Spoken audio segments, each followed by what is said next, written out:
Hi friends, కొన్ని కుటుంబాలు ఎలాగ ఉంటాయంటే అండి, గాల్లో దీపం పెట్టి చేతులు అడ్డు పెడుతుంటారు.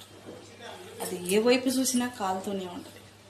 మనశ్శాంతి లేని జీవితాలు, ఒంటరిగా బ్రతకలేక, ఉన్నదాన్ని వదులుకోలేక, మనశ్శాంతిగా బ్రతకలేక నరకం ఆడవిచ్చే ప్రతి కుటుంబంలో కూడా ఫ్రెండ్స్ అర్థం చేసుకోవడానికి ప్రయత్నించండి. నీ ఆశయం, నీ లక్ష్యం ఎప్పుడైతే నిలువైనదో నువ్వు ఒంటరిగానైనా పోరాటం చేయవచ్చు, కానీ నరకంతో మాత్రం ప్రయాణం చేయలేరు.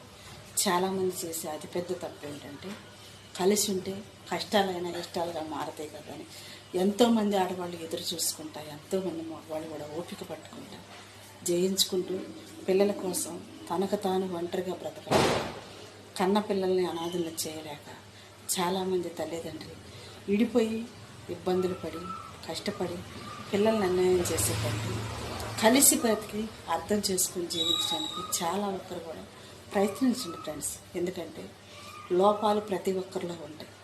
అన్యాయాలు అక్రమాలు ఎక్కడైనా దొరుకుతాయి, కానీ సరిదిద్దుకుని బ్రతికే వాళ్ళే మంచివాళ్ళే అంటారు.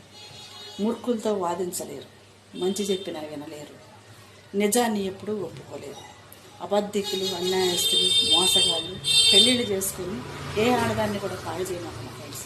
నీకు ఇష్టం లేనప్పుడు బజాట్లో ఎలాగో బతుకుతామో అదే బతుకు బతకొచ్చు కదా. మరొక ఆడదాని జీవితం పాడు చేస్తే